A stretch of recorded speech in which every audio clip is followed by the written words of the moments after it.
Hey, architecture firm owners and emerging leaders. Get ready for unparalleled insight into the development of a world-class architecture firm and a worldwide organization driving the digital transformation of the design and construction industry. With Build Smart, the podcast that's changing how our profession operates. We share the incredible stories behind innovation in the building industry with my friend and co-host, Patrick McLeamy, FAIA, former CEO of the international architecture firm, HOK. You know, Yamasaki's office or firm lasted during his lifetime. And when he passed away, I think that was the end of the Yamasaki office. Helmut did not want that. He wanted a firm that would live out and grow beyond the founders. In Season 1, discover the untold stories behind HOK's meteoric rise, from 150 employees in St. Louis to a powerhouse with over 1,900 staff members and 27 offices worldwide. You know, they weren't as polite as the Kojima people.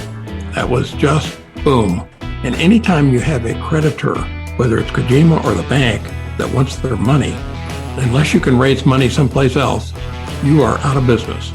Bankrupt. And hold on tight for Season 2, where Patrick takes us on a new adventure as chairman of Building Smart International, shaping the future of digital transformation in the design, construction, and operation of built assets. Ian Howell, Ken Harold, and I, Ken was my technical representative from HOK. The three of us took a tour of Europe of 5 cities in 5 days. Very busy time.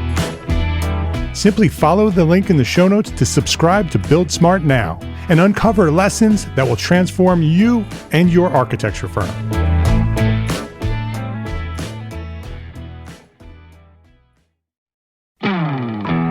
Hey, architecture firm owners and emerging leaders. Get ready for unparalleled insight into the development of a world-class architecture firm and a worldwide organization driving the digital transformation of the design and construction industry. With Build Smart, the podcast that's changing how our profession operates.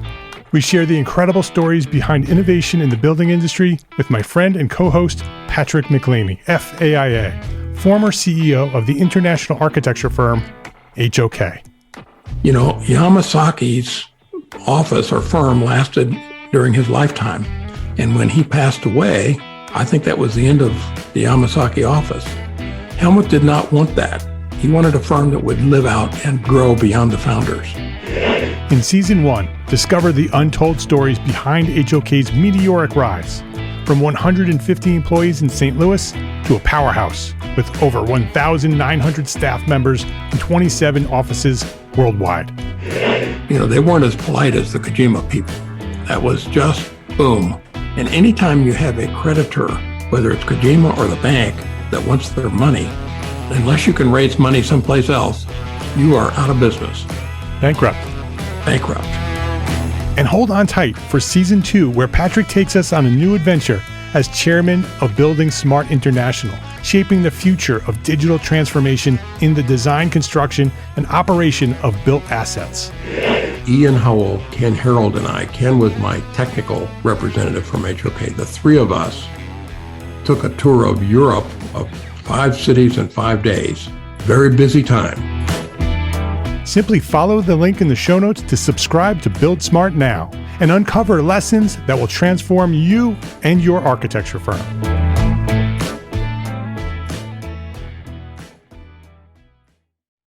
This is the EntreArchitect Podcast, episode 76.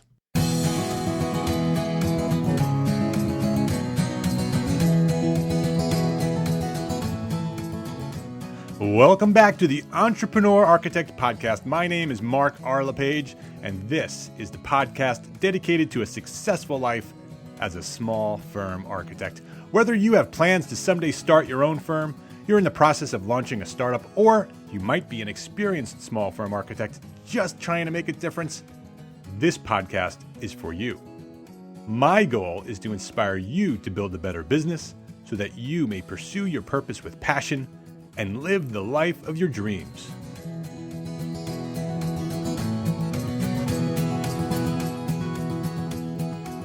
I want you to close your eyes. Well, not if you're driving, but if you're not driving, close your eyes and imagine. Imagine an architecture firm where the systems are in place, the people are in place, the roles and responsibility of everyone is established, both at the ownership level and the employee level. And the trust is so strong that everything gets done when and how it should. Imagine the benefits of such a firm. Imagine how enjoyable it would be to work at such a place. Imagine the quality of the projects and the profits that would result. Sounds too good to be true. Well, such places exist. Such architecture firms exist. And today's guest will show us how we can establish such a firm. Today on the EntreArchitect Podcast, architect, author, and business consultant Stev Wintner and I have a great conversation about how to establish a culture of accountability in your architecture firm. Support for everything we do here at Entrepreneur Architect is provided by our platform sponsor, FreshBooks, the easiest way to send invoices, manage expenses, and track your time. You can get a free 30-day trial just by visiting freshbooks.com/architect. Mr. Stev Wintner, welcome to the Entrepreneur Architect Podcast. Hi, Mark. Thanks for being here today. That's my pleasure. Stev, you're an architect and a management consultant. You're the founder of Management Consulting Services, and you provide services to design firms of all sizes. You've provided and continue to provide local workshops for architects, live workshops for architects, and you've dedicated your time to helping architects build better businesses, which is what I'm all about. That's my main mission as well. So this will be a really exciting conversation. You're probably best known as the co-author of Financial Management for Design Professionals, The Path to Profitability. And members of the Entrepreneur Architect community may also recognize you as a recent guest blogger here at EntreArchitect.com, where you contributed two great articles. One is Developing a Time Management Discipline, and the second article recently was 7 Key Financial Performance Indicators for Successful Architecture Firm. So that is I appreciate those contributions to the blog. And I've invited you here today on the podcast to get even deeper and to discuss your thoughts on establishing a culture of accountability at our firms and why that's so important to our success. But before we do that, I want to talk a little bit about you, because I think you have a very interesting background, and I'd like to just take a few minutes to allow you to share your origin story. So I'd like you to discuss why you became an architect, when you became an architect, and sort of share the story of your journey to where you find yourself today. Well, it goes back a really long way. As a kid in school, I really never had much of a thought about what I was going to do for a career in my life. That was not something that I was focused on. I was always focused on becoming a ball player. I figured I was going to become a professional ball player. Baseball. Yeah, baseball. Yeah. But I spend most of my days as a child in the summertime played all kinds of sports, but I just really loved baseball. And so a career was never something that I spent much time thinking about. And it really didn't come to me until I was in my senior year in high school. I wound up taking what was called a mechanical drafting class, which sounds pretty, boring and not very much to it, but I wanted to try it. I wasn't a great student in school. This seemed like a nice way to get a better grade for something. I have always been artistic. I came from an artistic family. My mom and dad were both very talented artists, and I always liked to draw when I was younger. And so I don't know how I put those two together, but somehow or other I decided to take this class. And the outcome of that was that after my senior year was over, I wound up getting an A in both semesters in that class, the only A that I ever got in high school. But that's really what turned me on, because right after that class and I graduated, I decided that I wanted to become an architect. Architecture always appealed to me. I always had an affinity for buildings, houses, especially houses. And I was always interested in how they went together and things of that nature. So I did some research, and over the summer I found a technical college in Brooklyn. I grew up in the Bronx, by the way, in New York. And I found a technical school in Brooklyn called the Institute of Design and Construction that was actually owned and operated by a former, I think it was a deputy mayor for the city of New York called Vito Batista, who was an architect. And he had this offer to help those of us who wanted to become architects, or at least get a job in an architectural firm, to take his course. It was a 2-year course, so he accelerated into 8 months. And at the end of the 8 months, you were guaranteed to have a job in an architect's office when it was all done. Wow. What year was that around? That was 1956. Okay. The end of 55, September 55 to May 56. And at the end of that 8 months, which I loved that class, I got A's in everything, which just continued to reinforce my thoughts about becoming an architect. But I knew I didn't want to go to college. I was absolutely certain I didn't want to go to college. I was more focused on making money. And so they get me a job as a junior draftsperson in an architectural firm, a mid-sized architectural firm in the Bronx, no less. So everything was perfect. I had a job, I had income, I was working in a field that I was just excited about, and it was those beginnings that led to some of the things that we're going to talk about this morning, because I had a lot of good people who were very supportive, and at the time, without knowing what that word meant, mentored me and helped me to grow and develop and to have a better understanding about what an architectural firm is all about. So it was out of that very early beginnings of not really being sure what I wanted to do came my desire to completely engross myself in this field of architecture.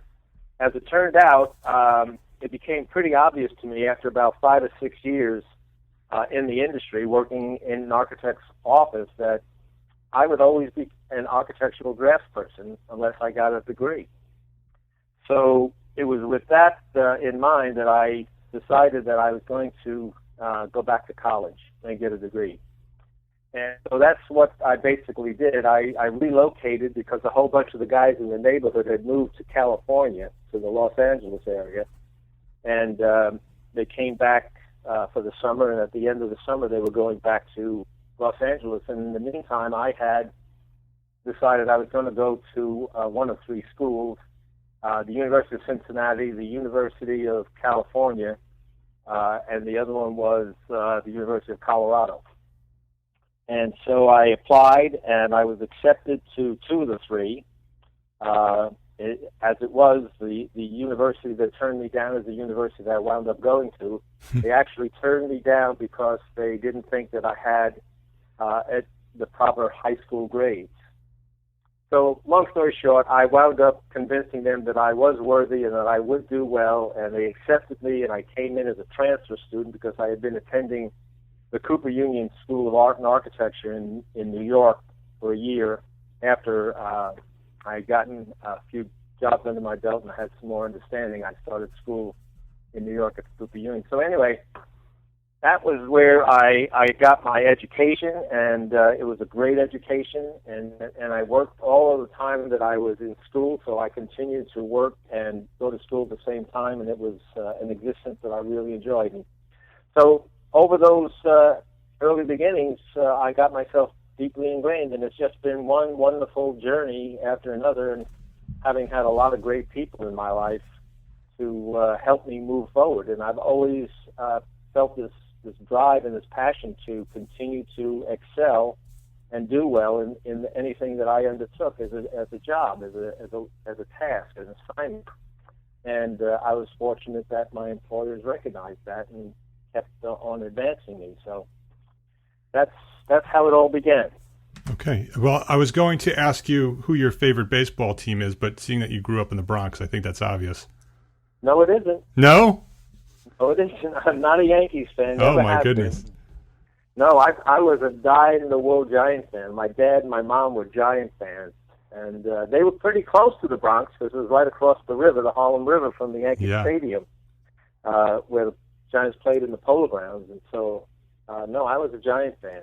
Oh, wow. Yeah. So that's great. So how did you, and now you're still an architect, but you're a business consultant. So how did you go from architecture to business consulting? Where did that passion come from? Well, it just grew out of my career. I've never been what you might term a design architect. I enjoy design, I respect design, I understand design, I can design, but that's not what spinned my beanie. What really got me going was getting my hands on the project and working with the client and doing the entire thing from beginning to end. I guess that's really an outgrowth of my childhood, always being in control of my environment, the things that happened in my early childhood that led to that kind of a mentality. And I just wanted to have more to do with the entire thing just than this limited area of design, which I understood the importance of and I understood how to deal with it, but I wanted more than that. So I've always been what I would consider to be a management or an operations architect. So I became a project manager, I became a project director, I became a director of operations. So it just continued to grow and grow and expand in terms of its responsibilities. And the more it grew and the more responsibility I had, the more I enjoyed it. So today we wanted to talk about. We had a sort of a call before the call, and we talked about many different subjects, and we decided to talk today about culture of accountability, and maybe we can have you back another time to talk about some of the other subjects, because I think I love talking to you. So I think that today we'll talk about the culture of accountability, and we'll have you come back to do some other things. So talk about what that is and what that means, because that's sort of a very interesting couple of words or a few words there. But what does that really mean, and what is it? Well, this is what I discovered. I became a management consultant after I retired as an architect. I stopped practicing. I left my last employment, resigned from my last employment, and decided that I was actually going to go in to become a construction administrator because I love construction work. And didn't find any work available. I was living in Houston at the time, and so a lot of the guys that I had worked with, my colleague, I was the director of operations, so a lot of the guys who had been working under my supervision would call me because they had branched off and taken an opportunity to start their own small firms, and they asked me for help because they knew that I knew these things about running an office, and so. It's in that beginning, because people say, can you help me with this? Can you help me with that? That I started doing management consulting and realized that there might be absolutely some kind of a career in this. There might be opportunities that I can continue to do this, and that's what I've been doing since 1985. But accountability came about because in the course of my career, I used to have my own small firm in Walnut Creek, California. And in that ownership of that firm, it was a partnership. I had a great partner. I recognized the things that always meant the most to me didn't seem to mean that much to the guys and the ladies that I employed in my firm. And what I'm talking about is a sense of ownership about their work. They didn't seem to feel that it was anything more than a 9-to-5 job. Yeah, they got their job done. They did well. They were professional. But there was something missing. There was this ingredient I had always had, regardless of what my position was in the firm. It was always my feeling that whatever I did, I was going to do as though this was my project. I took ownership of what I was doing because I felt responsible for what I was given to do. And that came out of my childhood and the things that I learned from my parents and my grandparents that instilled in me that if you're going to do something, do it with a lot of passion and do it well. Do it to the best of your ability and be responsible for what you're doing. And that meant a lot to me, and it stuck with me, and it still does today. And so this accountability sort of came from recognizing that as I read things and learned more about the business world, that there are a lot of major corporations in this country that have established and implement and are basically running a culture of accountability for their firms. But I guess the most popular one, the most well-known one of all of them is Google. It's a firm that absolutely embraces accountability at all levels. And what I began to recognize as a management consultant as I dealt with more and more firm owners is that the owners of firms would take on the responsibility for everything that they had to provide for their firm, but they didn't seem to want to share very much of that with their people. Right. There was a lot of this creation of what I refer to as a we-they environment. In other words, in the vernacular of business, the labor management dichotomy, okay? The split between what labor and management is. Well, I never understood that. I've never been in the business world per se like that, so I never understood that, but I recognize that that's not healthy. Right. That there are certain problems that accrue when you do something like that. Right. So you're saying basically I tell you what to do and you do it. Exactly. And not only that, but in a lot of firms, and I've had my experience of this myself, they didn't only just tell you what to do and when to do it, but they told you how to do it. Right. And that, to me, makes absolutely no sense at all. We're dealing with an environment of very highly educated, well-trained, smart, intelligent individuals, men and women, who, left to their own devices, would probably do a better job than their own employers would do. And so the ability to take on responsibility is lost because they're not being given a chance to do that. So I believe that in any kind of an operation, I don't care what kind of a business it is, there ought to be something that has to do with more of a collaborative environment in which you're invited to participate at the highest possible level of what you're capable of doing and be held responsible for that. And the people, in my opinion, I don't mean to upset anybody, but in my opinion, the people who are least willing to be held accountable are those who run the firm. Right.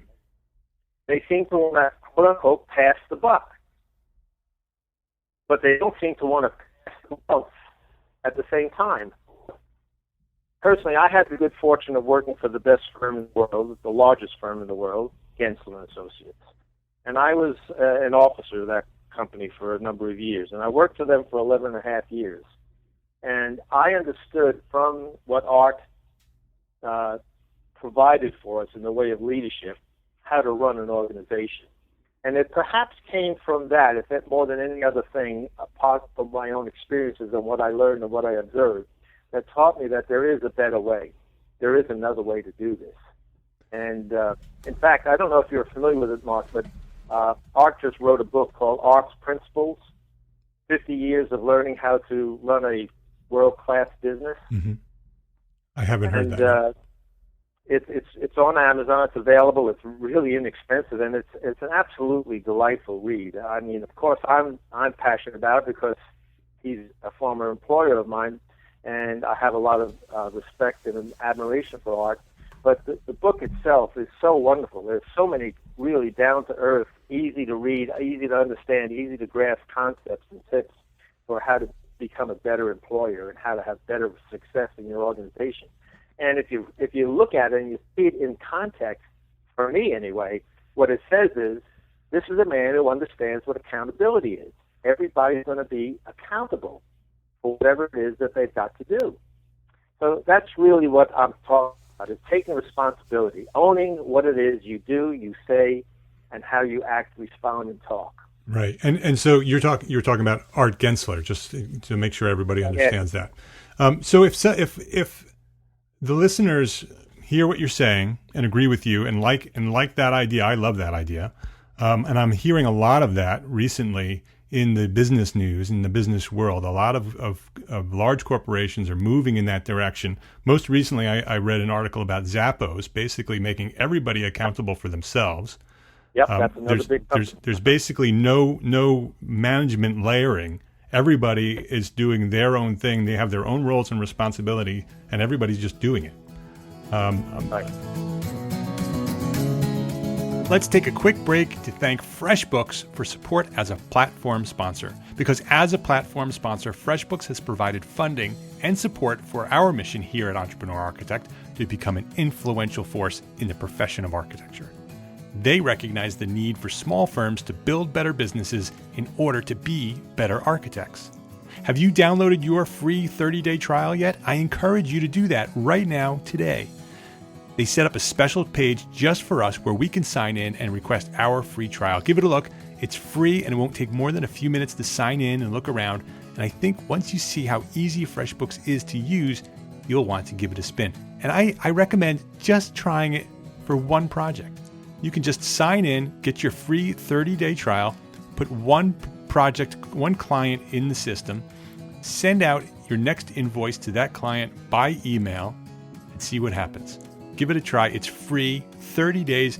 Go to freshbooks.com/architect and make sure in the How Did You Hear About Us section, make sure you put in there EntreArchitect, E-N-T-R-E, Architect, so they know that we sent you and they continue to support Entrepreneur Architect as a platform sponsor. Free 30-day trial, freshbooks.com/architect. And so if a firm or the listeners that are listening to us today like that idea and they want to know more, what are the steps that a firm would take to implement something like that in the culture of their own firms? Well, I mean, I guess it has to do with the firm itself. So there is not a single formula for how to do this. There's no how-to, okay? It has a lot to do with the ownership structure. What kind of a firm is it, number one? Number two, well, how big is it? In the smaller firm, the opportunities for accountability are greater in the sense that it's easier because there's less people to get on board. But I'll just tell you what I think are the essential things. First of all, the leadership of the firm, the owners of the firm, whoever they are, whether it's an individual, whether it's a couple of people, whether it's a handful of people, doesn't matter. Whoever are the leaders of the firm, the decision makers for the firm, the officers of the firm, have to buy into this concept. So if you're not going to buy into the concept that there ought to be accountability at all levels in your firm, then it's over. It's done. There's no reason going any further. It stops right there. Okay? But if they do buy in, then the next important level is to get everybody else in the firm to buy in.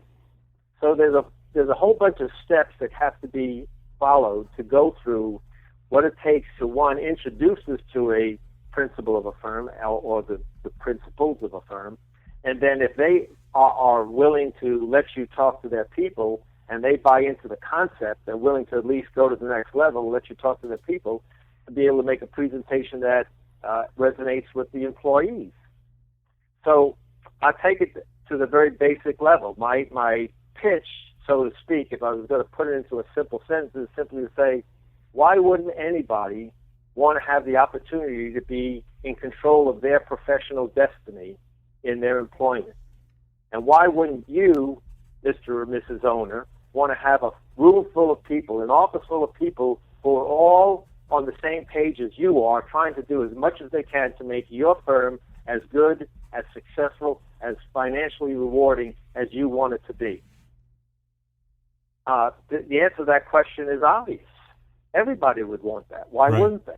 Exactly. So there's nothing about it that's, quote unquote, unappealing. It has a great appeal. So that's what it takes. It takes the ability to get on board, the ownership, and then the people in the firm to buy into the concept and then begin to work out the details of what it is that has to be done to make this happen. And so what, I mean, it sounds too good to be true. It sounds, truthfully, Steve, it sounds idealistic. I mean, how do you get everything done? And what's the incentive for the employees to do what they're supposed to do if there's no consequence if they don't do it? How does that work? Whoa. I never said no consequences. Right. I simply said that everybody's got to be willing to take responsibility for what it is they do. Right. If you take responsibility, there are consequences. They may be absolutely wonderful consequences, but they could be dire consequences, depending on what your performance is. One of the things that's always troubled me about our industry is that when it comes time at the end of the year, which seems to be the time of year that everybody looks at each other and says, okay, how much bonus are we going to get? Are we going to get a bonus this year? And the bosses all get together and say, well, how much of this big pot of profit are we going to distribute to the staff? So it's at that point in time where they start making what I consider to be subjective decisions about those things. And it shouldn't be. I think those kinds of answers should come from analyzing, evaluating, and discussing the performance level of the individual throughout the year and what did they contribute to making that kind of success out of the firm for that year. The more they contributed, the more they should share in the reward. The less they contributed, the less they should share. So if you're in a culture of accountability, everyone in the firm knows that the better I do, the more reward I'll get. And the boss agrees with that. Is there a formal structure on how that works? How if I do X and I work at this level and I perform at this level, I get Y? Well, I don't know that you could assign a formula. Again, it's independent to each firm. Every firm is unique. So in each firm, they're going to make certain policy decisions about that. But let me just tell you this. Again, I'm going to go back to Gensler & Associates because it's the greatest example that I can refer to out of personal experience. We got evaluated twice a year. Our people who were over me, my supervisors, knew what I was doing and talked to me about what I was doing and explained to me what I needed to do better and what I was doing very well and to continue to do that. Okay? Well, I'm being immodest, but I never had a bad review because I wouldn't allow myself to do anything that was less than perfect, less than the best possible job I could do. So I applied myself diligently, and I was rewarded accordingly. And I came to Gensler after closing my own small firm after 3 years. So I understood what it was like to be an owner. I understood what it meant to have employees. I understood what it meant to be responsible. So it was just a continuation of my mentality about being responsible for everything that I did. So you can set up a policy, you can set up formulas, but all of that is related to the firm and how the firm operates. Nothing really changes in the firm. It's just the mentality about how you go about your job. It's a mindset. It is a mindset. It's an ownership mindset. And I call it, if you want to expand this, it's a culture of accountability through self-management. I mean, that's a book that I'm working on right now.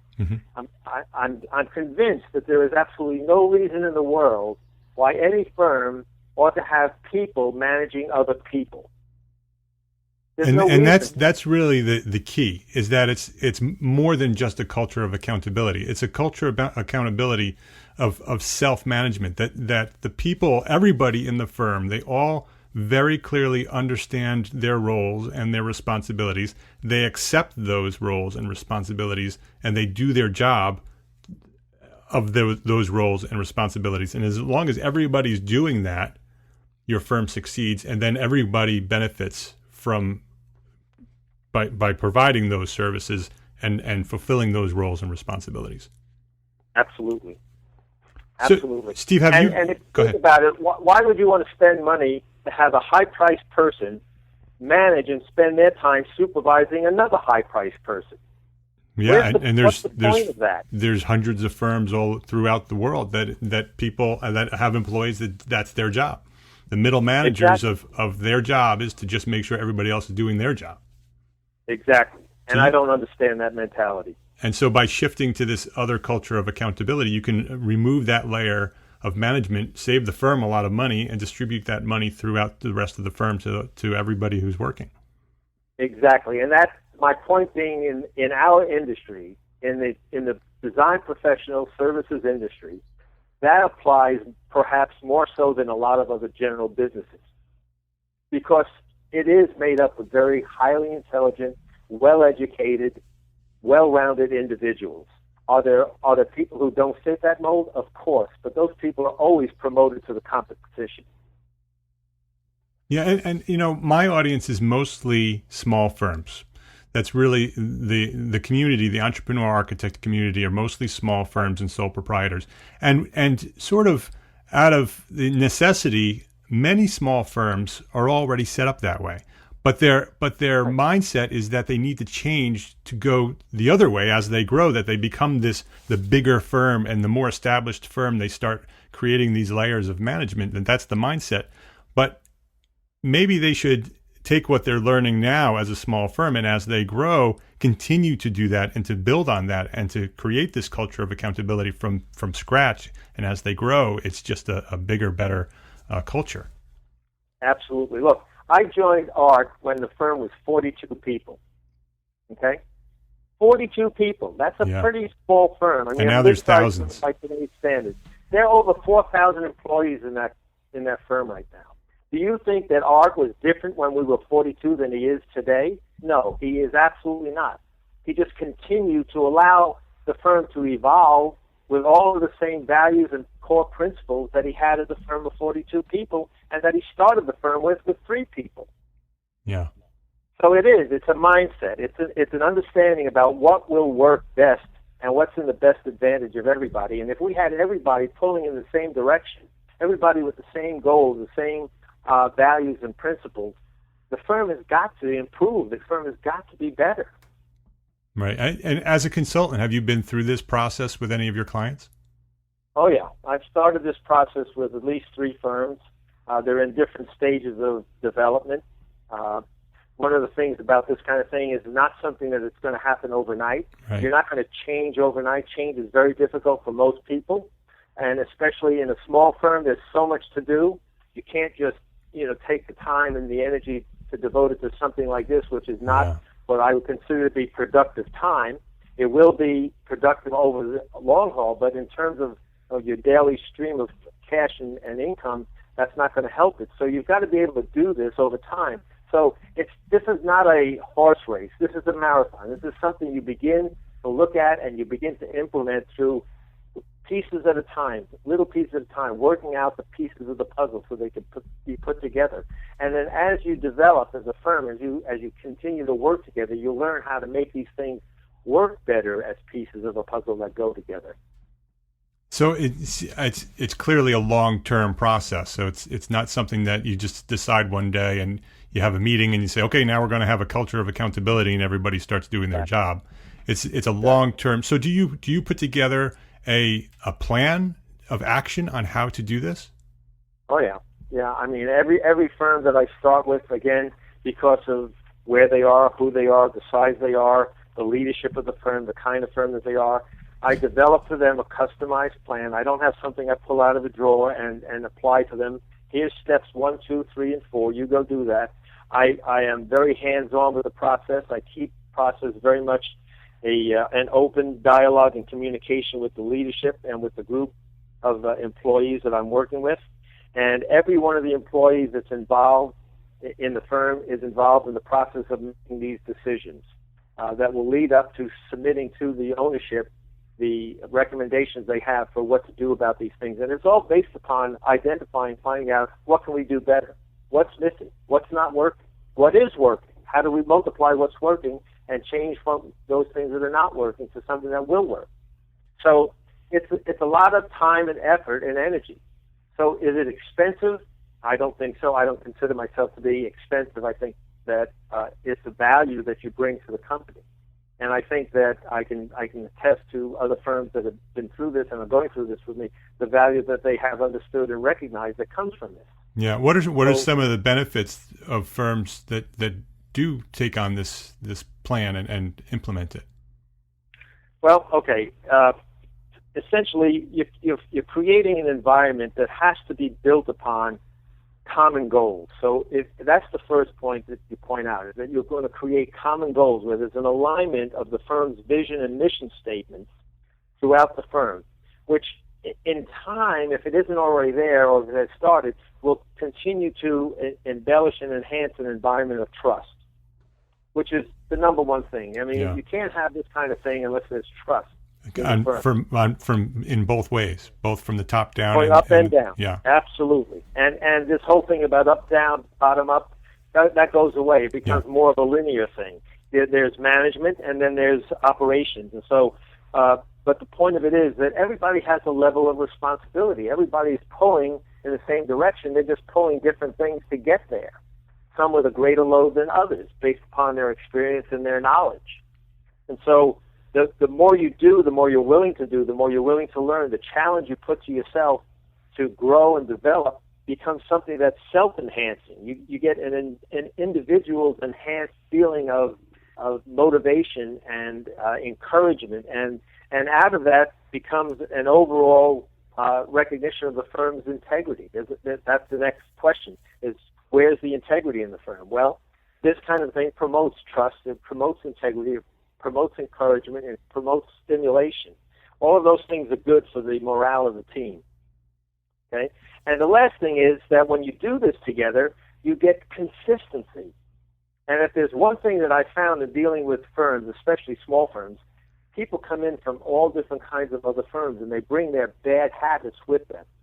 Yeah, I've seen that happen. Everybody is doing it a different way. There's no efficiency. There's no effectiveness. There's no real profitability. It's one of the reasons why professional design firms don't make the kind of profit they need to be making. It's my assertion that there is not an architect or an engineering firm that should not be making at least a minimum of 20% on every project they do. And that is attainable. And it's what I help my clients to learn how to do. So all of these things are pieces that have to be recognized, understood, dealt with, created, put together, developed, and that's all an individual process based on the firm and how they're made up. It sounds fantastic. It sounds like by doing this, there's lots of benefits to the firm, to the employees, and to the ownership, and that the management, it becomes a very happy place to work and very comfortable, and you can express your passions there. Does it also trickle down to projects? Do projects get better? Oh, absolutely. It has to get better because everybody becomes more efficient, more effective. The whole delegation process becomes more effective.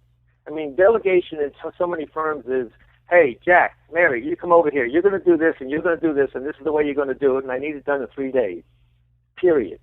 That's not delegation.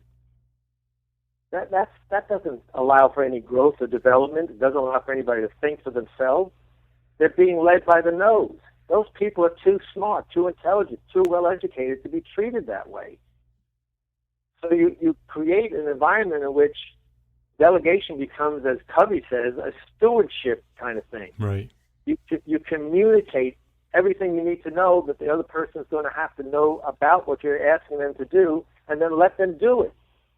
Give them the parameters and tell them what the out product has to be, what the end result's got to be, and when it's got to be done, and discuss the timing to make sure that that's reasonable, and then let them go do it, and then just come back and check up with them every once in a while, and stop looking over their shoulders.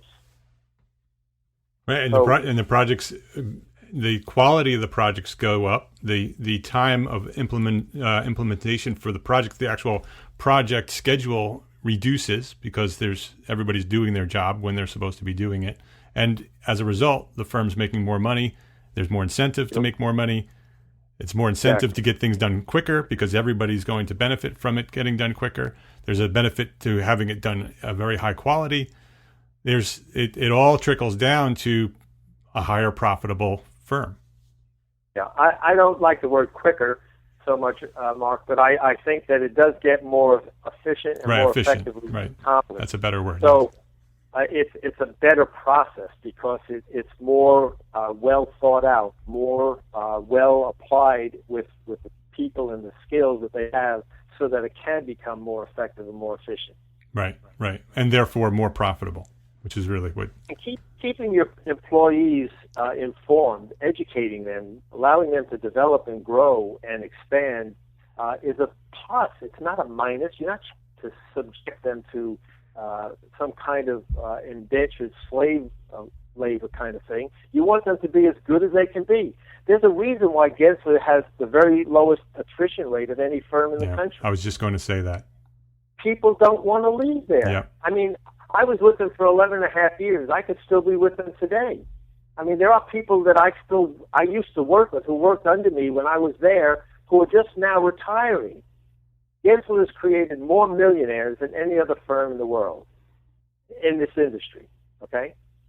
And that's not by mistake. That's not by some quirk of circumstance. It's all been very well thought out, very well carried out, very well implemented, with an intention to make everybody a part of the team. Yeah. If somebody wants to learn more about this, because we only have so much time to talk about this, is there any additional reading material or any sort of resources that you can recommend? Oh, sure. Yeah. I'm gonna suggest, first of all, one of the books that I personally felt had a lot to do with my growth and development and understanding about business was reading Covey's book, The 7 Habits of Highly Effective People. Yeah, I've recommended that several times. I completely agree with you. One of my favorites. All right. That's an excellent book. I'd also recommend the audio version of that, because you can put that in the car, and every time you get in the car, you can put it on loop, and you can listen to it all day long for the rest of your life, and you'll never get enough of it. I read the book and I did the audio book, and I agree with you completely. I think the audio book is a lot more effective. Yeah, especially with Covey actually speaking it, because to hear his voice and to hear his intonation is so inspiring. It is, very much so. I agree. Another book is a thing called Winning with Accountability by Henry J. Evans. Excellent book about concepts of accountability and what's involved. Now, that's from a business point of view. That's got nothing to do with this industry. Yeah. Covey's book is generic also, but if you wanted to focus on this industry, where are the best tips you can get on the industry? I think Art's new book is one of the best. Art's Principles. Just go on Amazon. I think it's $14. It's a softcover book, and you can read it in a day. Yeah, I'll put links to all of this right on the show notes.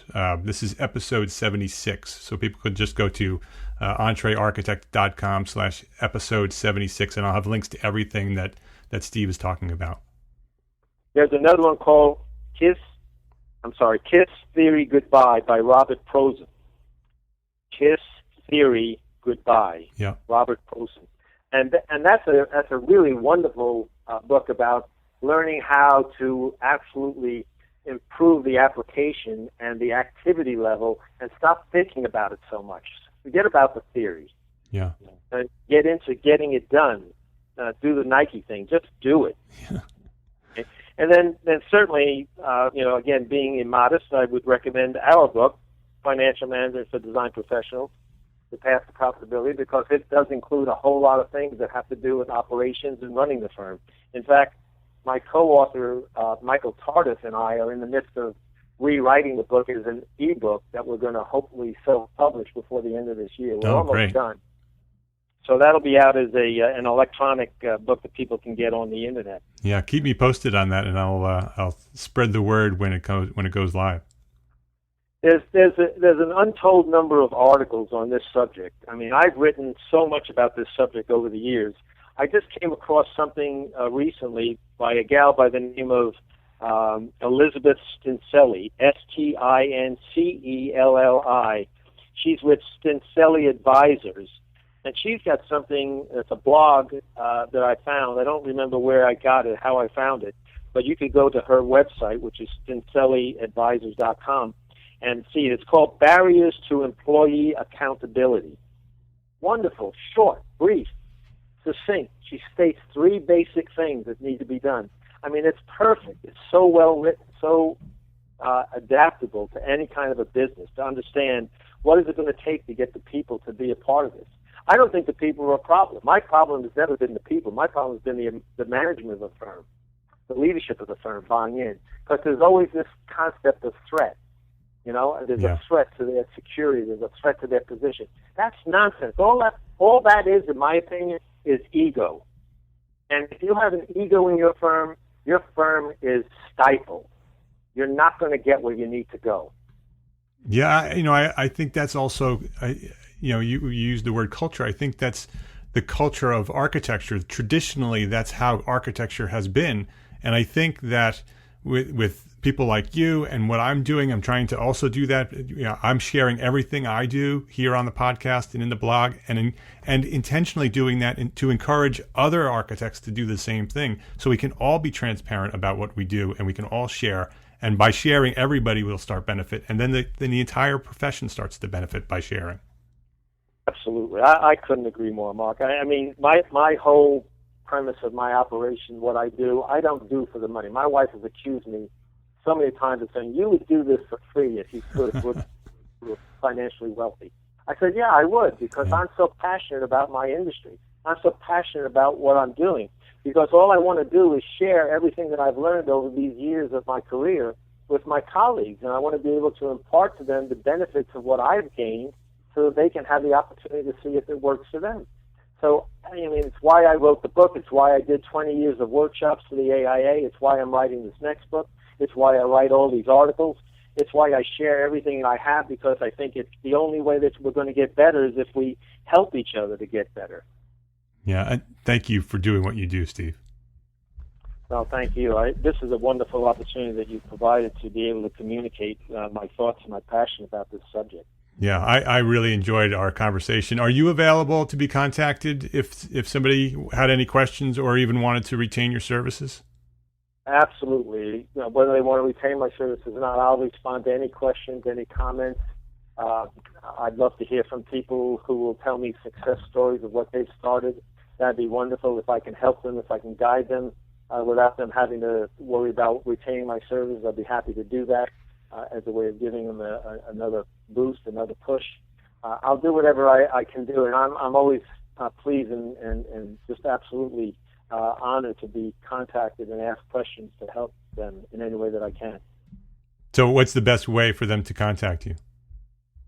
Well, my website is available on LinkedIn. You can find me on LinkedIn. I have a profile on LinkedIn. You can find out more about my things. My website is www.managementconsultingservices.com. And my email is slwintner@managementconsultingservices.com. Okay, great. And I'll have all of that at episode 76 at the blog, and so everybody can just go there and get direct links to everything that you're doing, to your email as well as your website. Great. So, Steve, I appreciate you for your long history of service to our profession, both as an architect and a business consultant. So, thank you for what you do. Well, it's really my pleasure, and I'm so delighted to be able to have the opportunity to at least express my opinions and thoughts about this, and that people might find it of value. Yeah, well, I'm sure this will be a very popular episode, and I'll definitely invite you to come back and talk some more about some other subjects if you're interested in doing that. I really would. I've got other passions.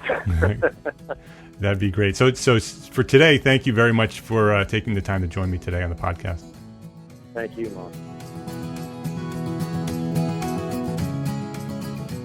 If you like this episode, please go to iTunes and leave me a review, because this is how you may help me spread the word about Entrepreneur Architect and our mission to become an influential force in this profession. You can go to EntreArchitect.com/iTunes, or while you're in iTunes searching for all your music and all your other podcasts, search iTunes for Entrepreneur Architect and you'll find us there.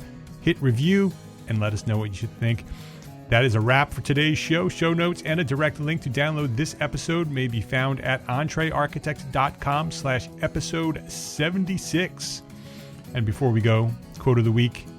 This week's quote is by Art Gensler, Steve's former employer and mentor.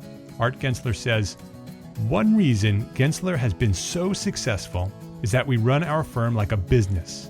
What I mean by this is that we continually reinvest in our business. We offer competitive wages. We reinvest in people, offer profit sharing. We incorporated all kinds of things that architects never thought about. I did this because I wanted to hire people and ask them to stay forever, not work on a project-to-project basis." And that is why Gensler is the largest, most successful architecture firm on the planet. My name is Mark Arlepage, and I am an entrepreneur architect. I'm in Atlanta this week. I'll see you next week on the show. Have a great one.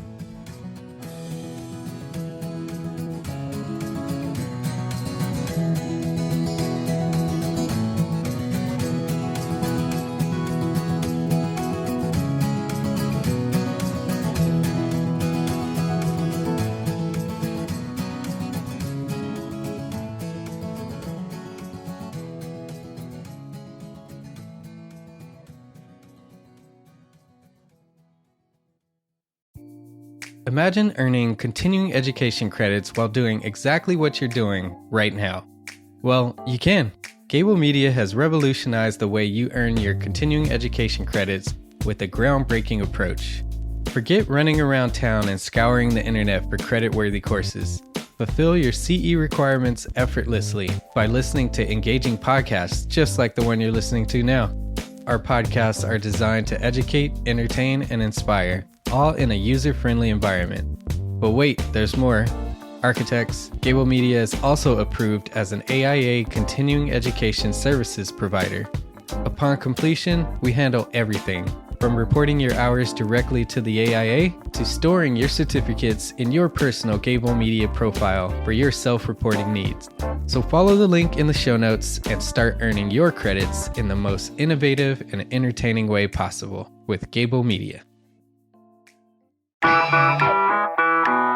Attention architects and creative minds, get ready to supercharge your brand with Build Your Brand, the podcast that's unlocking the secrets of branding success for creatives.